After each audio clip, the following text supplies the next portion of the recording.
আসসালামু আলাইকুম, স্বাগত সবাইকে। এনএচএ job preparation care Facebook page এবং সিক্রেট গ্রুপের ভাই বোনদের জানাই সুস্বাগতম। আশা করি সৃষ্টিকর্তার অশেষ সহমতে আপনারা সবাই ভালো আছেন এবং সুস্থ আছেন। আজকে আমি এনএচএ জব মেন্টরিং ব্যাচের প্রথম যে এক্সামটি অনুষ্ঠিত হবে 10 তারিখ, সেই 10 তারিখের পরীক্ষার পড়াগুলো আপনারা ঠিক কিভাবে গুছাতে পারেন সে বিষয়ে নিয়ে আমি একটি ভিডিও আপলোড করছি, যেটি পড়া গোছানোর ভিডিও নম্বর 1 হিসেবে পরিচিত। বেসিক্যালি এভাবে প্রতিটি পরীক্ষার আগে আমি চেষ্টা করব যে আমার যে ব্যাচে যে যারা ভাই বোন যুক্ত হয়েছেন তাদের জন্য এভাবে করে পড়া গোছানো ভিডিও আপলোড করে দিতে। তবে এর মধ্যে কিছু ভিডিও আমি অবশ্যই আমার ফেসবুক পেজ এবং ইউটিউবে অবশ্যই উন্মুক্ত করে দিব, যাতে আমার অন্যান্য ভাই বোনরাও যাতে উপকৃত হন। হ্যাঁ, তো আমরা আজকে চেষ্টা করব যে প্রথম এক্সামে পড়াগুলো ঠিক কিভাবে গোছানো যায় সেই বিষয়টা নিয়ে আলোকপাত করতে।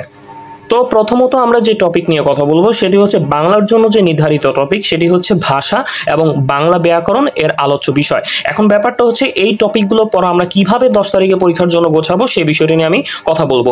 যদি আপনাদের দাগিয়ে খুব সুন্দর মতো আমি সিক্রেট হোয়াটসঅ্যাপ গ্রুপে আপনাদের দিয়ে দিয়েছি, তবুও আমি একটু অ্যাপ্রোচগুলো একটু আলোচনা করব যাতে করে আরেকটু বেশি ক্লিয়ার হয়। তো বেসিক্যালি হচ্ছে ব্যাকরণের জন্য আমি সবসময় বলি যারা বেসিক্যালি ব্যাকরণের জন্য যে বেস্ট বই অন্বেষণ, সেই বইটি ফলো করার জন্য। যদিও যে কোনো বই ফলো করলেই হবে, কোনো সমস্যা নাই। তো আপনাদের এখন আমি দেখিয়ে দিব কিভাবে কি আসলে করলে ভালো হয়। তো আমি একটু ফটোকপি করেছিলাম, সেই ফটোকপি থেকে একটু দাগানো ছিল, সেখান থেকে আমি মূলত দেখাবো। তো বেসিক্যালি হচ্ছে আমাদের কোন টপিকটা আগে পড়তে হবে, ভাষা নাকি বাংলা ব্যাকরণ এর আলোচ্য বিষয়? দুইটা টপিকই পড়তে হবে। তবে আমি প্রথমত বলবো আপনারা বাংলা ব্যাকরণ এর আলোচ্য বিষয় এই টপিকটি নিয়ে আপনাদের প্রিপারেশন শুরু করতে, ঠিক আছে? কারণ হচ্ছে এই দুইটা টপিকের মধ্যে কম্পারেটিভলি সব থেকে ইম্পর্টেন্ট টপিক কিন্তু বাংলা ব্যাকরণ এবং এর আলোচ্য বিষয়। সো আমরা চেষ্টা করব এই টপিকটাকে খুব ভালো মতো গুরুত্ব দিয়ে পড়ে তারপর দেন হচ্ছে ভাষাতে যেতে। তো এখন আমার কথা হচ্ছে এই বাংলা ব্যাকরণ এর আলোচ্য বিষয়, এই পড়াটা আমি কিভাবে গুছাবো, এই টপিকটা পড়া আমি কিভাবে গুছাবো। সো এখন আমি আপনাদের দেখাবো কিভাবে গোছানো যায়। তো বেসিক্যালি হচ্ছে এই যে আমার সামনে ভাষা আছে, আমি তো বললাম ফার্স্টে হচ্ছে কি করব, বাংলা ব্যাকরণ এর আলোচ্য বিষয়টা পড়বো। তো এর জন্য আমরা যে কাজটা করবো, একদম আমরা শেষে চলে যাব। আমরা চেষ্টা করব এই যে দেখেন বাংলা ব্যাকরণের আলোচ্য বিষয়, এখানে বেসিক্যালি 4টা তত্ত্ব রয়েছে। হ্যাঁ, এই যে ধ্বনি তত্ত্ব, এরপর দেন বাক্য তত্ত্ব, এরপর দেন হচ্ছে অর্থ তত্ত্ব, তারপর দেন হচ্ছে শব্দ তত্ত্ব। এই 4টা তত্ত্বের আলোচ্য বিষয়গুলো প্রথমেই পড়ে নিব, ঠিক আছে? অর্থাৎ শব্দ তত্ত্বের আলোচ্য বিষয় কি, যেটা আমি মার্ক করে দিয়েছি। এরপর দেন হচ্ছে অর্থ তত্ত্ব আলোচ্য বিষয় কি, সেটা আমি মার্ক করে দিয়েছি। এরপর দেন হচ্ছে আপনার ধ্বনি তত্ত্বের আলোচ্য বিষয় কি, এরপর দেন হচ্ছে বাক্য তত্ত্ব আলোচ্য বিষয় কি। এই বিষয়গুলো প্রথমত পড়ে নিব। তো এই বিষয়গুলো পড়লে আমাদের একটা গুরুত্বপূর্ণ টপিকের পড়া শেষ হয়ে যাবে, ঠিক আছে? তো আমরা প্রথম টপিক হিসেবে আইডেন্টিফাই করলাম যে আমরা কি করব, কোন তত্ত্বের কোন আলোচ্য বিষয় সেটা পড়ে নিব প্রথমেই, ঠিক আছে? যখন আমাদের এই ধ্বনি তত্ত্ব, বাক্য তত্ত্ব, এরপর দেন হচ্ছে অর্থ তত্ত্ব এবং হচ্ছে এই শব্দ তত্ত্ব, এই আলোচ্য বিষয়গুলো পড়া হয়ে যাবে, তখন আমরা যে কাজটা করব সেটা হচ্ছে আমরা এটা পড়ব। এই যে প্যাসিভ কিছু, যে প্রত্যেক ভাষা মৌলিক অংশ কয়টি, মৌলিক রূপ কয়টি, আলোচ্য বিষয় কয়টি, ঠিক আছে? তো একটু পড়লেই মোটামুটি ভাবে কিন্তু এই টপিকটা পড়া খুব ভালো মতো কমপ্লিট হয়ে যাবে, ঠিক আছে? কোশ্চেন প্যাটার্নটা কেমন হবে? কোশ্চেন প্যাটার্নটা হচ্ছে আপনি দেখেন একটা জিনিস, যে এই যে আমাদের এখানে যে বাক্য তত্ত্ব আছে, এখান থেকে হুট করে আমি কোশ্চেন করে বসলাম যে জ্যোতিবাচ্যের চিহ্ন কোন তত্ত্বের আলোচ্য বিষয়, তখন আপনাকে বলতে হবে বাক্য তত্ত্ব, ঠিক আছে? সো এভাবে করে উদাহরণ আসবে যে উক্তি কোন তত্ত্বের আলোচ্য বিষয়, ঠিক আছে? ঠিক তেমনি এখান থেকে প্রশ্ন আসবে যে এই শব্দজোড় কোন তত্ত্বের আলোচ্য বিষয়, ঠিক আছে? অর্থাৎ এই তত্ত্বের আলোচ্য বিষয়গুলো আমরা কি করব, 10 থেকে 15 মিনিট সময় নিয়ে আমরা কি করে ফেলবো, পড়ে ফেলতে পারবো, ঠিক আছে? তো এই পড়াটা যদি পড়তে পারেন তাহলে আমাদের এই পরীক্ষার জন্য সব থেকে যে গুরুত্বপূর্ণ টপিক, সেই টপিকটা পড়া খুব সুন্দর মতো শেষ হয়ে যাবে, ঠিক আছে? সো আমরা চেষ্টা করব প্রথমেই এই জায়গাটা শেষ করে ফেলতে, এবং এই জায়গাটা শেষ করতে সর্বোচ্চ আপনাদের কত সময় লাগবে, 15 মিনিট ধরলাম বা 20 মিনিট, ঠিক আছে? শুধুমাত্র একটু এই যে সতর্কতা, এত কিছু করার দরকার নেই, ঠিক আছে? এটা খুব সুন্দর মতো অন্বেষণ বই খুব ভালো মতো এক্সপ্লেইন করা ছিল, তাই আমি সবাইকে বলেছি এই অন্বেষণ বইটা আপনারা সবাই কিনে নেবেন, ঠিক আছে? সো এটা কিনে নিলে এক্সপ্লেইন সহ খুব ভালো মতো দেওয়া আছে, তো এটা কিনে নিলে খুব ভালো হবে। আমি কিছু পেজ ফটোকপি করেছিলাম, সেই ফটো আপনাদের এই বোঝার সুবিধার জন্যই, সো এই কারণে ফটোকপি দেখে আপনাদের আসলে একটু আমি বোঝাচ্ছি। এরপর নেক্সট হচ্ছে আমরা যে টপিকে আসবো, সেকেন্ড যে টপিক সেটি হচ্ছে এই যে বাংলা ব্যাকরণের ইতিহাস। সো এই টপিক থেকে আমরা পড়া কিভাবে গোছাবো, এই টপিক থেকে আমরা প্রথমত যে কাজটা করবো, এই যে ব্যাকরণ শব্দের যে ব্যুৎপত্তিগত অর্থ, এটা অনেক জায়গায় কিন্তু আসে যে বিশেষভাবে বিশ্লেষণ, এরপর এই জায়গাটা এই যে বিয়াক্রিয়ন, হ্যাঁ, সো এই জায়গাটা, এরপর দেন হচ্ছে এই জায়গাটা, এরপর দেন এই যেগুলো একটু মার্ক করা হয়েছে সেই জায়গাটা একটু দেখতে হবে, ঠিক আছে? এই জায়গাটা দেখতে আপনাদের সর্বোচ্চ 5 মিনিট লাগবে। সো এত কঠিন কিছু না, কিন্তু জাস্ট এই যে ব্যাকরণ, কোন ভাষা শব্দ, ব্যুৎপত্তিগত অর্থ কি, এবং দেন হচ্ছে এই জায়গাটা, ঠিক আছে। তবে এই যে জায়গাটা আছে যে ডক্টর মোহাম্মদ শহীদুল্লাহ মতে, সুনীতি কুমার চট্টোপাধ্যায়ের মতে, সুকুমার সেনের মতে, এটা হালকা একটু রিডিং দিবেন।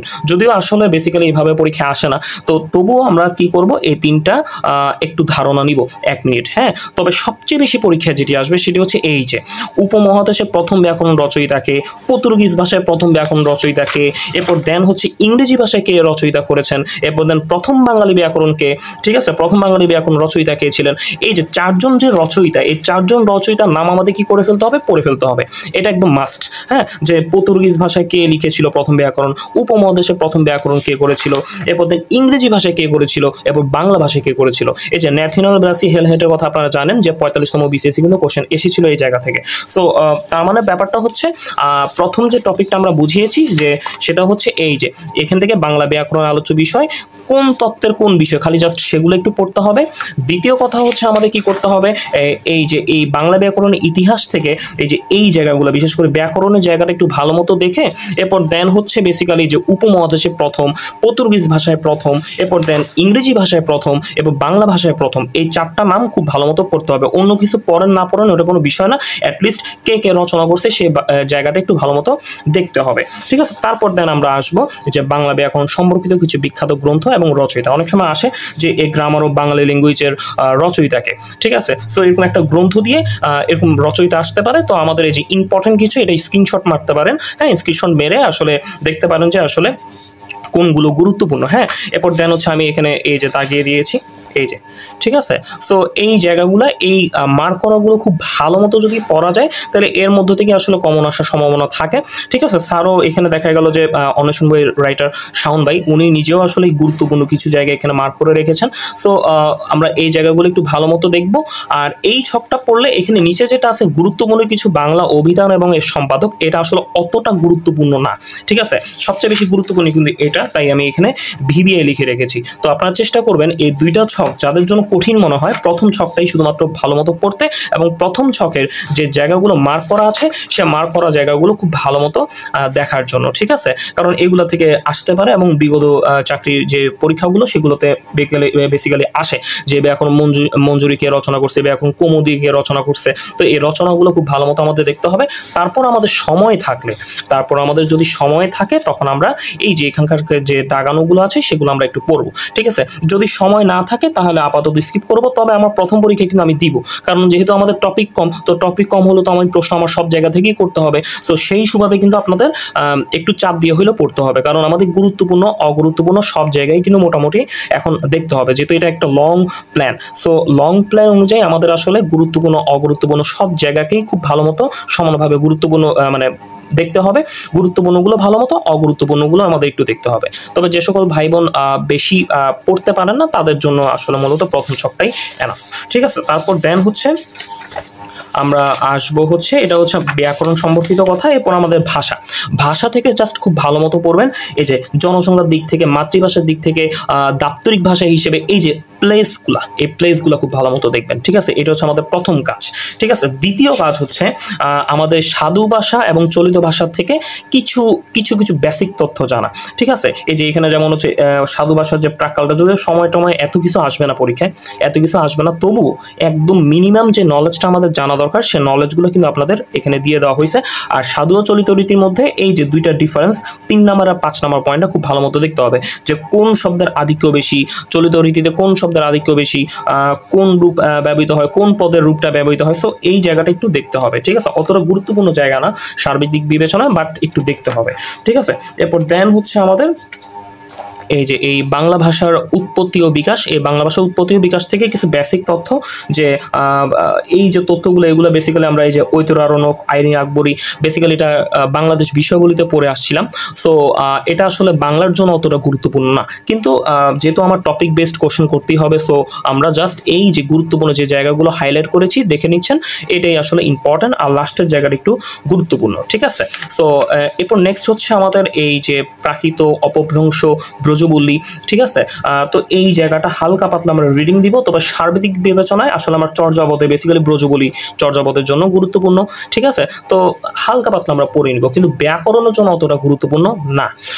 সো এই হচ্ছে মোটামুটি। আর বাংলা লিপি এখানে আছে, বাংলা লিপি থেকে এত ডিটেলস পড়ার দরকার নেই, যেটা এখানে মার্ক করা হয়েছে সেগুলো একটু দেখলেই হবে। এই যে দেখেন, আমরা হয়তো ভিডিওতে দেখছিনি যে আমি আসলে কি কি মার্ক করছি, সেইগুলো একটু দেখলেই মোটামুটিভাবে এখানে হবে। এই হচ্ছে মোটামুটি পড়া। আর এর সাথে প্রচুর বিগত প্রশ্ন সলভ করতে হবে, এবং বিগত প্রশ্ন সলভের জন্য এই যে আমাদের অন্বেষণ বইয়ে দেখেন, এই যে খুব ভালো মতো প্রত্যেকটা টপিক বেস এই যে কোশ্চেন দেওয়া আছে। হ্যাঁ, এই যে বিগত বর্ষের প্রশ্ন, এটা আসলে যে কোনো জায়গা থেকেই আসলে সলভ করা যাবে। হ্যাঁ, যে কোনো জায়গা থেকে আপনারা সলভ করতে পারবেন, এই শুধু অন্বেষণ না, এটা অগ্রদূত, যে কোনো জায়গা থেকে আপনারা এটা সলভ করে ফেলতে পারবেন, ঠিক আছে। অর্থাৎ আমাদের যে বাংলার যে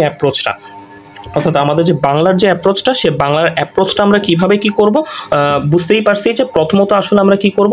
এই যে প্রথমত আমরা আবার একটু যদি সামারাইজ করি, যে প্রথমত আমরা কোন তত্ত্বের কোন আলোচ্য বিষয় সেটা পড়ে ফেলবো, ধ্বনি তত্ত্বের কোনটা, বাক্য তত্ত্বের কোনটা, হ্যাঁ, প্রত্যেকটা তত্ত্ব আলোচ্য বিষয়গুলো দেখে নিব।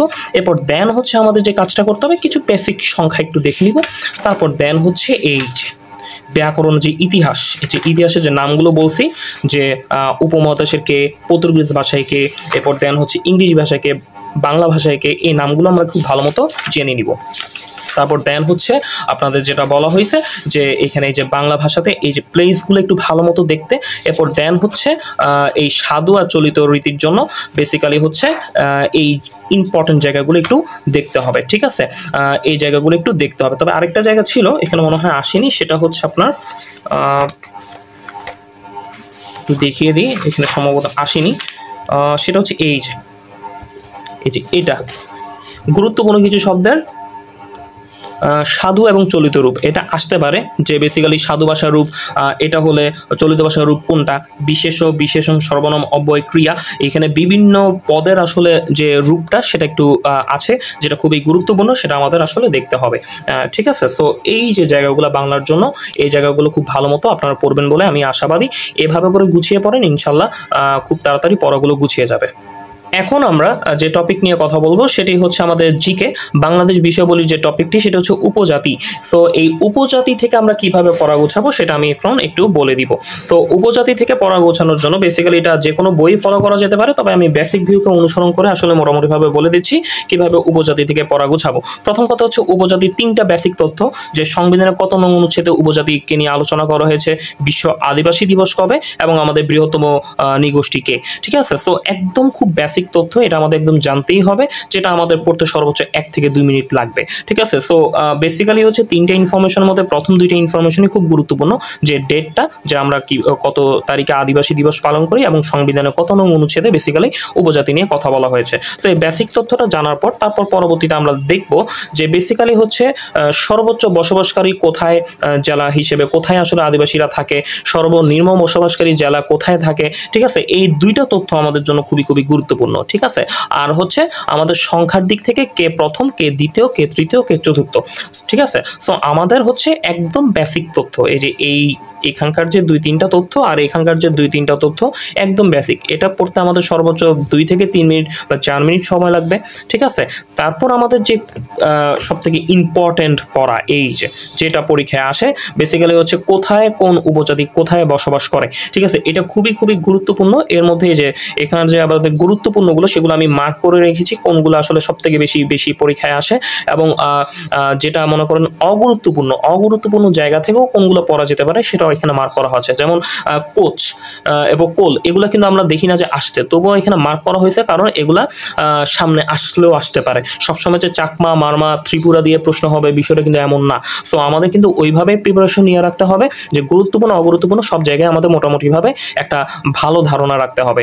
বেসিক্যালি হচ্ছে এই জায়গাটাকে আমরা কিভাবে গুছিয়ে পড়তে পারি, সবচেয়ে বড় সমস্যা হচ্ছে আমরা এটা মনে রাখতে পারি না। সো মনে রাখার জন্য কিছু ওয়ে অফ টেকনিক আমরা ওয়েটা আমরা ফলো করতে পারি, ঠিক আছে। অনেকে ছন্দ দিয়ে মনে রাখতে চেষ্টা করে, তবে এটার জন্য ছন্দটা অত বেশি কার্যকরী হবে না, ছন্দটা মনে রাখা যাবে না, ঠিক আছে। সো ছন্দ মনে না রেখে কিছু মুখস্থ করার কিছু অ্যাপ্রোচ আছে। কেমন অ্যাপ্রোচ? যেমন আপনি ওরাও, এই যে ওরাও উপজাতি নৃগোষ্ঠী কোথায় কোথায় বসবাস করে, যে রাজশাহী, দিনাজপুর, যেমন আমি এটা পড়তে পারি, ওরা দিন রাত কাজ করে, এবং খেয়াল করে দেখেন ওরা মানে ওরাও, আমি বললাম ওরা দিন রাত কাজ করে, ঠিক আছে, বা ওরা দিন রাত পড়াশোনা করে। তো এই কথাটার মাধ্যমে কিন্তু আপনি ওরাও উপজাতি নৃগোষ্ঠীরা কোথায় কোথায় বসবাস করে সেটা কিন্তু বুঝে গেলেন, যে ওরাও দিন বলতে আমি দিনাজপুরকে বোঝাচ্ছি, আর রাত বলতে রাজশাহীকে বোঝাচ্ছি। এটা আমার জাস্ট মনে রাখার একটা টেকনিক, এটা আমি আমার মনে রাখার টেকনিকটা শেয়ার করলাম, যে আমি এভাবে মনে রাখছিলাম যে ওরা দিন রাত পড়াশোনা করে। তো এখান থেকে আমরা ওরাওটা মনে রাখছি। এরপর দেন কোচ, এরপর দেন হচ্ছে কোচেও এখানে দেখা গেছে শেরপুর, গাজীপুর, ময়মনসিংহ, টাঙ্গাইল। সো এটাও আপনি আপনার মতো করে এভাবে মনে রাখলেন, ঠিক আছে। এখন আমি একটা কথা বলি, যে এখানে যে কথাটা সেটা হচ্ছে ওরাও আর কোচ, ওরাওটা একটা টেকনিক দিয়ে মনে রাখলেন, কোচটা একটু মুখস্থ টাইপ অফ মনে রাখলেন। এখন আপনারা যে কাজটা করবেন সেটা হচ্ছে আরেকটা সেকেন্ড হচ্ছে এখানে এই যে পার্বত্য চট্টগ্রাম, এই পার্বত্য চট্টগ্রাম, এরপর দেন হচ্ছে এই যে চট্টগ্রাম, পার্বত্য চট্টগ্রাম, এটা আপনি আলাদা একটা বক্স করলেন, যে কারা আসলে বেসিক্যালি চট্টগ্রাম আর পার্বত্য চট্টগ্রামে থাকে, ঠিক আছে। প্রথমটা হচ্ছে আমি ওরাও দিয়ে টেকনিক দিয়ে মনে রাখলাম, ঠিক আছে। আর দ্বিতীয়টা হচ্ছে দেখা গেলো যে কোচটা একটু মুখস্থ রাখলেন, আর বেসিক্যালি আরেকটা ছক বানালেন, যে চট্টগ্রাম, পার্বত্য চট্টগ্রামে কারা কারা থাকে তাদের জন্য আপনি একটা ছক করলেন, ঠিক আছে, যে আলাদা করলেন, যে এই যে আমরা দেখতেছি পার্বত্য চট্টগ্রামে খিয়াং থাকে, পার্বত্য চট্টগ্রামে খুমি থাকে, এরপর চট্টগ্রাম পার্বত্য চট্টগ্রামে চাক থাকে, এরপর দেন পার্বত্য চট্টগ্রামে তঞ্চঙ্গা থাকে, যদিও বানানটা কিছুটা ভুল আছে, এরপর দেন হচ্ছে আর তেমন কিছু না। তো এইগুলো চট্টগ্রাম আর পার্বত্য চট্টগ্রামে থাকে, এটাকে আমরা একটা বক্স করলাম, ঠিক আছে, মনে রাখার জন্য। এবার তৃতীয় আরেকটা বক্স কি করব, সেখানে আমরা যে কাজটা করব সেটা হচ্ছে এই যে বান্দরবন, রাঙ্গামাটি, খাগড়াছড়ি, এই টাইপ অফ জায়গায় কারা কারা আছে। দেখেন এই যে চাকমা কিন্তু বান্দরবন, রাঙ্গামাটি, খাগড়াছড়ি, কক্সবাজারে থাকে। চাকমার পর আবার মারমাতে আসেন, বান্দরবন, রাঙ্গামাটি, খাগড়াছড়ি, কক্সবাজার। দেখেন এই চারটা আর এই চারটা কিন্তু হুবহু এক, ঠিক আছে, শুধু একটা এক্সট্রা প্লেস আসে, সেটা হচ্ছে পটুয়াখালী, ঠিক আছে। তো আমরা যখন পড়বো তখন চাকমা মারমাকে আলাদা করে পড়লাম, ঠিক আছে, কারণ আমরা সিরিয়ালি যে আমাদের পড়তে হবে বিষয়টা এমন না, সিরিয়ালি পড়লে মনে থাকবে না। তো আমাদের যে কাজটা করতে হবে, যেমন যে ওরা দিন রাত পড়ে, এটা একটা টেকনিক। কোচ দিয়ে আপনার একটা টেকনিক বানিয়ে দিলেন প্রথম আদ্যাক্ষর দিয়ে, ঠিক আছে, অথবা মুখস্থ রাখলেন জায়গাটা, কোচের জায়গাটা, ঠিক আছে।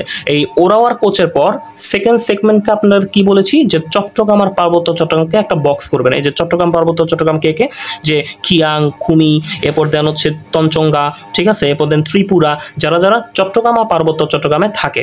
তৃতীয় আরেকটা ছক করবেন, সেটা কোথায় কোথায়, এই যে বান্দরবন, রাঙ্গামাটি, খাগড়াছড়িতে কারা কারা থাকে। তো আমরা এখানে দেখলাম চাকমা, মারমার মধ্যে খুবই মিল, খালি জাস্ট এক্সট্রা একটা প্লেস আছে মারমাতে, পটুয়াখালী, ঠিক আছে। তারপর দেন হচ্ছে আপনি আরেকটা ছক করবেন, সেটা হচ্ছে ময়মনসিংহ, নেত্রকোনা কারা কারা থাকে তাদের একটা ছক, ঠিক আছে। আমি বলতেছি একটু মিলিয়ে পড়া, ঠিক আছে, একটু মিলিয়ে পড়লে জিনিসটা আপনাদের গোছাতে আরেকটু বেশি ইজি হয়, ঠিক আছে, এটা মনে রাখা সহজ হয়।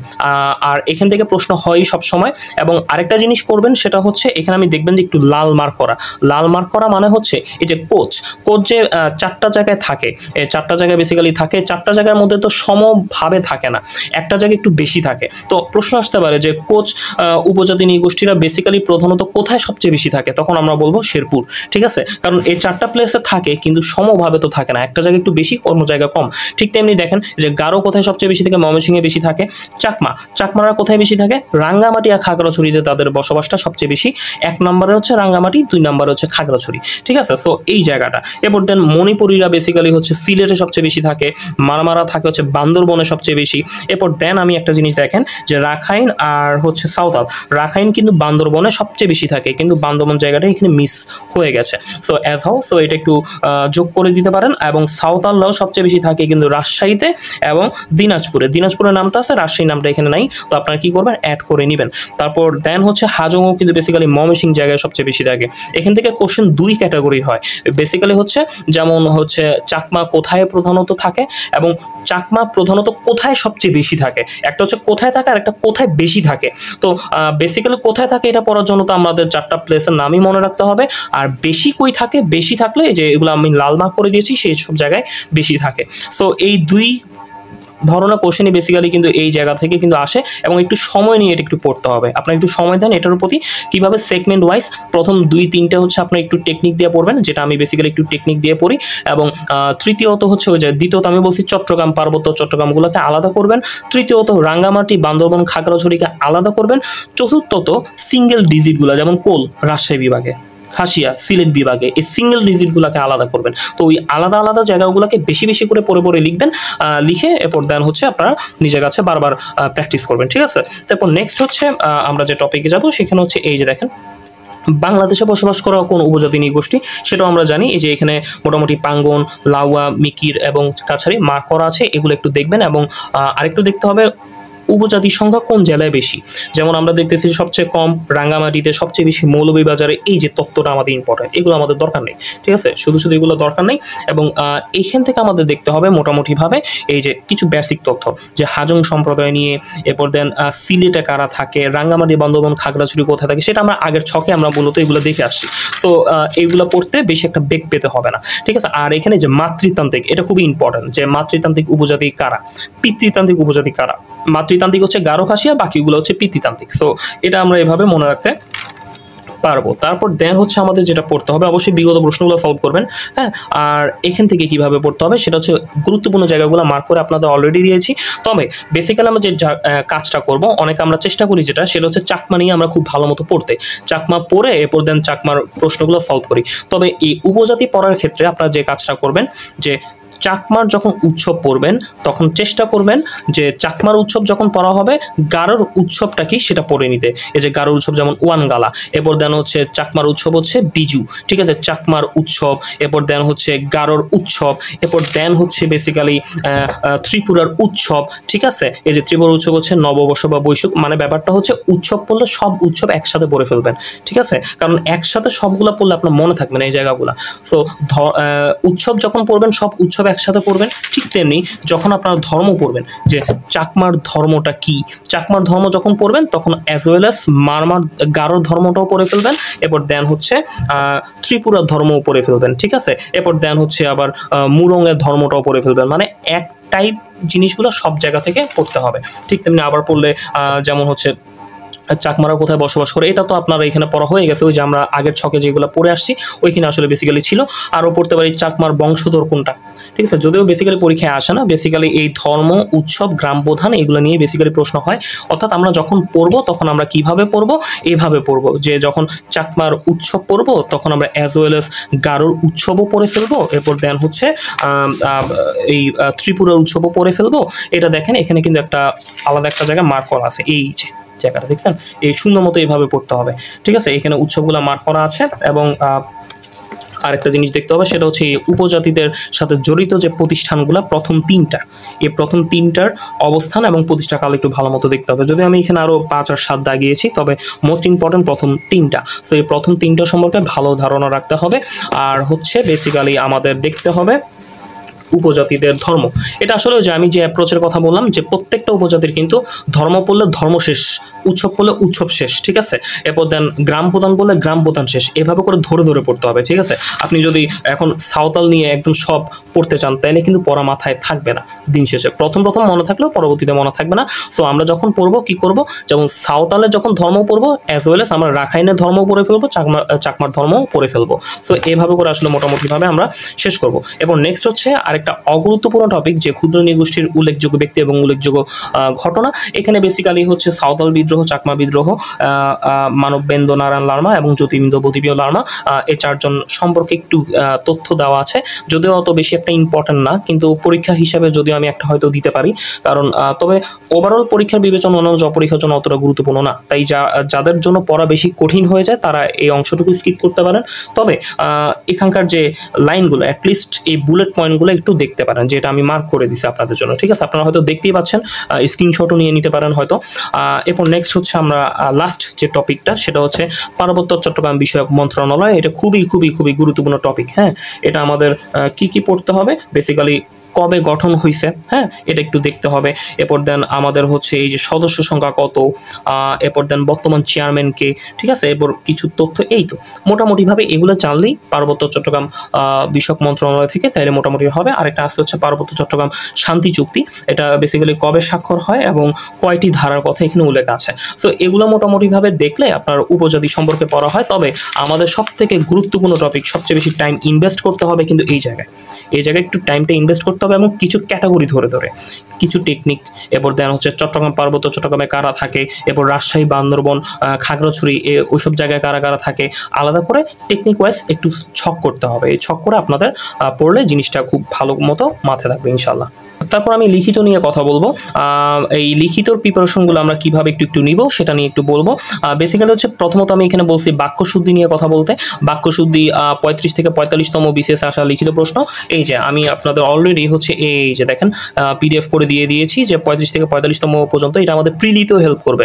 ঠিক আছে, এখানে আমি যেগুলা সবগুলোই পড়তে হবে, তবে ভেরি ইম্পর্টেন্টগুলো একটু মার্ক করে দিয়েছি যে এই জায়গাগুলো একটু গুরুত্বপূর্ণ। তো এই ভেরি ইম্পর্টেন্ট যেগুলো দিয়েছি আপনাদের, সেটা হচ্ছে আপনারা কি করবেন, বাসায় বারবার করে লিখবেন এই জায়গাগুলো। এই যে ভেরি ইম্পর্টেন্ট যেগুলো আছে এগুলোকে বারবার করে বাসায় লেখার চেষ্টা করবেন, কোথায় আসলে বেসিক্যালি ভুলটা, কেন ভুলটা হচ্ছে। ঠিক আছে, এটা বাসায় বারবার এই জায়গাগুলো প্র্যাকটিস করবেন, তাহলে কিন্তু মোটামুটিভাবে হয়ে যাবে। ঠিক আছে, এগুলা লিখবেন, এগুলা এই যে দেখেন ভেরি ইম্পর্টেন্ট জায়গাগুলো। ঠিক আছে, এইটা আমাদের তাহলে দেখানো শেষ। এই 35 থেকে 45তম পর্যন্ত কোনগুলো গুরুত্ব দিয়ে করতে হবে, এটা তেমন বলার কিছু নেই, এটা আপনারা দিয়ে দিয়েছি পিডিএফ। তো আপনারা কি করবেন, এই ভেরি ইম্পর্টেন্টগুলো খুব গুরুত্ব দিয়ে বাসায় লিখে ফেলবেন। পড়তে বেশি সময় লাগবে না, এই টপিকটা খুবই ছোট এবং বেশিক্ষণ সময় লাগার কথা না।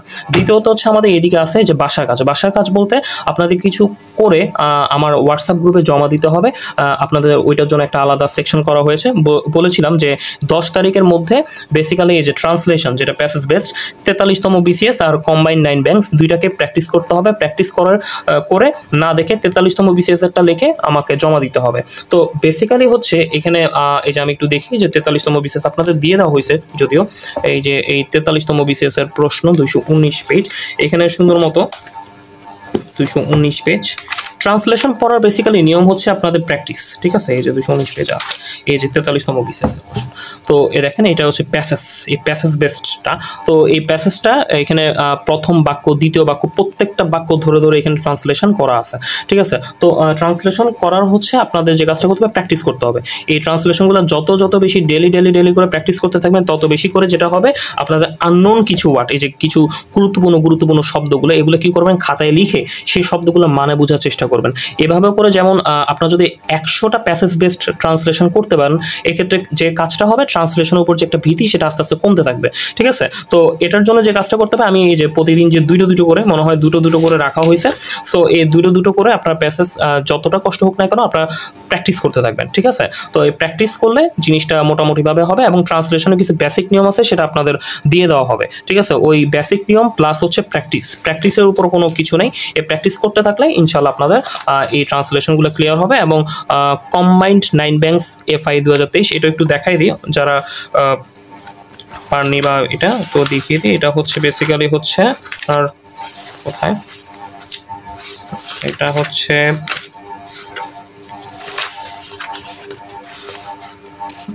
এই যে 284 পেজ, এই যে কম্বাইন্ড, এই যে এটা কম্বাইন্ড 9 ব্যাংকস একটা, এই যে টপিক হচ্ছে এটাও ছোট ট্রান্সলেশন, এটা একটু ভালো মতো দেখবেন। তো আমরা যখন এই ট্রান্সলেশনগুলো প্র্যাকটিস করতে থাকবো, আস্তে আস্তে করে আমাদের লিখিত যে বেসটা সেটা আস্তে আস্তে কিন্তু ক্লিয়ার হবে। এই কারণে আসলে কিন্তু বাসার কাজ হিসেবে এগুলো দিয়ে দেওয়া হয়েছে, এবং আমি না দেখে লিখতে দিব, এটা পরে বলে দেওয়া হবে সিক্রেট গ্রুপে কিভাবে কি হবে। আর গণিতের হচ্ছে বেসিক্যালি আমি বলেছি যে 3.1 1 থেকে 8 পর্যন্ত প্র্যাকটিস করতে। এখন এটাও আমি বলেছিলাম যে আপনাদের সিক্রেট গ্রুপে বলে দিয়েছি যে কোনগুলো বাড়ি কাজ করতে হবে। ঠিক আছে, সেটার জন্য আমি দেখিয়ে দিই। 3.1 বেসিক্যালি হচ্ছে এই যে পাঠ্য বই 3.1, এই যে 3.1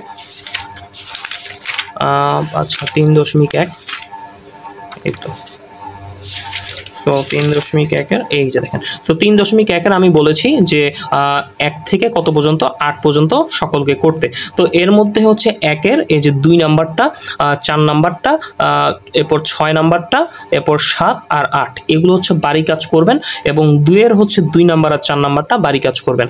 আর এই 4 থেকে 8 পর্যন্ত, ঠিক আছে, এগুলোও বাড়ি কাজ করবেন। দ্যাট মিনস হচ্ছে আমি যেগুলো মার্ক করে দিয়েছি 1 থেকে 8-এর মধ্যে কিছুটা গুরুত্বপূর্ণ জায়গাগুলো মার্ক করে দিয়েছি, এই গুরুত্বপূর্ণ অঙ্কগুলো ভালো মতো করবেন। এটা লিখিতর বেস প্লাস হচ্ছে 11 থেকে 20 গ্রেডে কিন্তু বেসিক্যালি এই টাইপ অফ অঙ্কগুলো কিন্তু আসতে পারে। সো এবং আমাদের শুধু 11 থেকে 20 না, এটা 9 গ্রেডও দেখবেন যে আমাদের BCS লিখিত পরীক্ষা হয়তো এর মান নির্ণয় থেকে আপনার একটা কোশ্চেন আসে। সো আমাদের এইভাবে ধরে কিন্তু প্র্যাকটিসগুলো করে যেতে হবে। যদি করতে পারেন তাহলে দেখা গেল যে আমাদের জন্য ভালো হবে। এই ছিল মোটামুটিভাবে প্রথম এক্সামের যে আলোচ্য টপিক সেটা।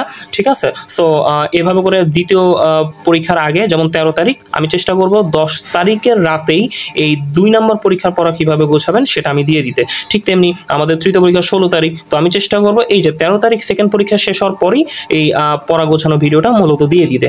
সো এভাবে করলে আশা করি পড়া বেসটা মানে দেখালো যে যদিও আমি দাগিয়ে পিডিএফ দিব তবুও একটু আলোচনা করে দিলে জিনিসটা মাথা মতো আর একটু ঢুকে যে আসলে এভাবে এভাবে পড়তে হবে বা এভাবে এভাবে কাজ করতে হবে, ঠিক আছে। সো এটা করলে আশা করি জিনিসটা খুব ভালোভাবে সব কিছু সমাধান হবে।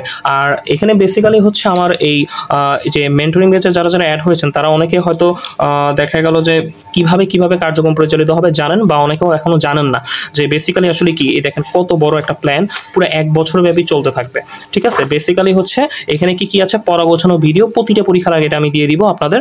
আর সকল পরীক্ষা পিডিএফ এটা তো দেখতেই পারছেন যে আমি আসলে প্রত্যেকটা পরীক্ষা পিডিএফ ভালো মতো দিয়ে দিই, ভালো মতো যাতে পড়তে পারেন। আর গণিত, ইংরেজি, মানসিক দক্ষতা, ব্যাকরণের লেকচার ভিডিও, বেসিক্যালি হচ্ছে এই লেকচার ভিডিওগুলো আমি কখন দিব, এগুলো দিব হচ্ছে যেমন হচ্ছে এই যে গ্যাপগুলো যে আছে 10 তারিখে পরে 13 তারিখে, যে 11 তারিখ 12 তারিখ যে গ্যাপ, এরপর দেন হচ্ছে এই 14 তারিখ 15 তারিখ যে গ্যাপ, এই গ্যাপের মধ্যে একটা করে হয়তো আমি ভিডিও দিতে পারি। সেটা ইংরেজির, গণিতের হচ্ছে বেসিক্যালি আমি 350+ ম্যাথ করিয়ে দিব, হ্যাঁ 350+।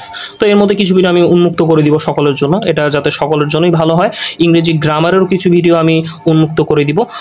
আর মানসিক দক্ষতার প্রিলি রিটেন সবগুলো অঙ্কই আমি এখানে করে দিব। ব্যাকরণের কিছু টপিক, ওই যে সমাস, কারক, যেগুলো গুরুত্বপূর্ণ আছে কঠিন, সেগুলোর লেকচার ভিডিও আপলোড করা হবে এগুলোর গ্যাপের মাঝখানে, ঠিক আছে। সো আপনারা তখন দেখে নেবেন, আমি বলে দিব যে কিভাবে নোট করতে হবে, সব কিছুই বলে দেওয়া হবে। এরপর দেন সিনোনিম অ্যান্টোনিম প্রিপোজিশনের উপর আলাদা পরীক্ষা হবে। এটা প্রতি সপ্তাহের আসলে বৃহস্পতিবার কিংবা শুক্রবার, সামনের সপ্তাহ থেকে শুরু হবে। এটা আমি এখানে লিখে দিছি যে প্রতি সপ্তাহে বৃহস্পতিবার এবং শুক্রবার একটি করে প্রিপোজিশন আর সিনোনিম অ্যান্টোনিম টেস্ট হবে। এটা আমি চেষ্টা করব সকলের জন্য উন্মুক্ত করে দিতে, হ্যাঁ। এটা আসলে আমার পেজে ভাই বোনরাও যদি দিতে পারে সেটা আমি নোটিশ দিয়ে দিব, এই পরীক্ষাটা সকলের জন্য উন্মুক্ত করে দিব। আর এখানে কিছু পরীক্ষা হয়তো আমার ভাই বোনদের জন্য অবশ্যই আমি চেষ্টা করব এটা একটু উন্মুক্ত করে দিতে। সবাই যে একদম ব্যাচে একদম করানো হবে বিষয়টা এমন না, ব্যাচও সব তো করাবোই, একটা চাপের মধ্যে সব কিছু থাকবে। এরপর জব সলিউশন টেস্ট আছে আমাদের মনে হয় 15টা, এই যে পিছনেই সব দেওয়া আছে একদম পুরো রুটিনটা। এটা আমি আপনাদের সবার কাছে শেয়ার করে দিয়েছি। বেসিক্যালি হচ্ছে এটা যে ব্যাচে অ্যাড হয়ে সব শেষ করতে হবে বিষয়টা এমন না। আপনারা কিন্তু যারা এটা আমি যেহেতু পেজে উন্মুক্ত করে দিয়েছি, আপনারা প্রিন্ট করে বাসায় ভালো মতো পড়বেন এবং কোনো সমস্যা হলে আমাকে জিজ্ঞেস করতে পারেন, ঠিক আছে। এটা একদম ব্যাচে অ্যাড হয়ে পড়তে হবে বিষয়টা একদমই না। আপনারা কি করবেন, এই যে রুটিন করাই আছে, বাসায় বসে সুন্দর মতো এই যে আমি যে কাজগুলো যেভাবে বললাম এই কাজগুলো আপনারা বাসায় নিজেরা করতে থাকবেন। তো নিজেরা করলেই তো আসলে জিনিসটা হয়ে যায়, ঠিক আছে। ব্যাচে অ্যাড হবেন কারা, যারা মনে করেন যে নিজে পড়তে পারেন না বা নিজে পড়তে পারেন না, বা দেখালো যে একটা কন্টিনিউশন থাকে না, তারা হয়তো ব্যাচে অ্যাড হয়ে এই পরীক্ষা প্লাস হচ্ছে একটু ইনস্ট্রাকশন প্লাস হচ্ছে এই লেকচার ভিডিওগুলোর মাধ্যমে সে একটু চাঙ্গা থাকলো, ঠিক আছে। এটা হচ্ছে কথা। আর যারা নিজেরা পড়তে পারে অবশ্যই আমি স্বাগতম জানাবো, তারা যাতে এই এটা প্রিন্ট করে নিজেদের মতো করে পড়ার অ্যাপ্রোচটা এক একজন এক রকম। সো নিজের মতো করে আপনারা সাজিয়ে পড়তে পারবেন ইনশাল্লাহ, ঠিক আছে। আর তারপর ফাইনাল মডেল টেস্ট আছে, তারপর আরও কিছু আছে। এই যে প্রথম 6টা মডেল টেস্ট যখন হবে, এই যে আমাদের 6টা মডেল টেস্টের পর রিভিশন টেস্ট আছে। এই যে রিভিশন টেস্ট 1 কিন্তু 1 থেকে 6 অবধি যে সিলেবাস ছিল তার উপর রিভিশন টেস্ট 1 হবে, এবং এই রিভিশন টেস্ট 1-এর যে পরীক্ষা সেটা ওএমআরে নেওয়া হবে, এবং এই পরীক্ষার সমাধান কিন্তু আমি ব্যাখ্যা সহ দিব, ঠিক আছে। কারণ প্রত্যেকটা পরীক্ষার সমাধান দেওয়ার প্রয়োজন পড়বে না, যেহেতু পিডিএফ আমি আগেই দিয়ে দিই, সো ওইটা দেওয়া লাগবে না। তবে এই পরীক্ষার যে সমাধানটা, এই রিভিশন টেস্টের সমাধানগুলো আমি অবশ্যই সকলকে দিব, ঠিক আছে। কারণ ওই সমাধানগুলো এমনভাবে দেওয়া হবে যাতে করে আপনার প্রিভিয়াস 6টা এক্সামের যে ল্যাকিংটা সেটা আস্তে আস্তে রিমুভ হয়, ঠিক আছে। তো এই রিভিশন টেস্টগুলো খুবই গুরুত্বপূর্ণ, এগুলো ওএমআরে নেওয়া হবে, বাকিগুলো তো লিঙ্কে নেওয়া হবে। তো এই হচ্ছে মোটামুটিভাবে এটার আলোচনা। বেসিক্যালি যারা অ্যাড হতে চান তারা হয়তো এই 10 তারিখের মধ্যে অ্যাড হয়ে যেতে পারেন, কোনো সমস্যা নেই। গ্রুপে প্রসিডিউর, এই যে নিয়ম টিয়ম সব কিছুই লেখা আছে, এই যে নিয়ম সব কিছুই আছে, হ্যাঁ। যারা ব্যাচে অ্যাড হবেন না বা যারা ব্যাচে অ্যাড হবেন, যে সব কিছু নিয়ম টিয়ম আছে। অ্যাড হলে অ্যাড হতে পারেন, না হলেও কোনো সমস্যা নেই, ভাইয়া সবার জন্যই আছে। এবং অবশ্যই যেহেতু এই পুরা ইয়াটাই আমি আসলে দিয়ে দিয়েছি, হ্যাঁ। তো আপনারা চেষ্টা করবেন যে নিজেদের মতো করে প্রিন্ট করে এটা আসলে বাসায় পড়তে, ঠিক আছে। যারা বাসায় পড়তে পারেন আমি অবশ্যই স্বাগতম জানাই, বাসায় পড়ুন। আর যাদের আসলে সমস্যা, কন্টিনিউশন করতে পারেন না, তখন আমার ভাই বোনরা চেষ্টা করবেন হয়তো একটু অ্যাড হয়ে করতে। বাট না হলেও আমি কিছু ভিডিও, কিছু পরীক্ষা এগুলো সব উন্মুক্তই করব ইনশাল্লাহ, কোনো সমস্যা নেই, ঠিক আছে। তো সৃষ্টিকর্তা সবার মনের আশা পূরণ করুক এই কামনা করি, এবং আমার জন্য সবাই দোয়া রাখবেন যাতে ভালো কিছু করতে পারি, ঠিক আছে। তো আসসালামু আলাইকুম।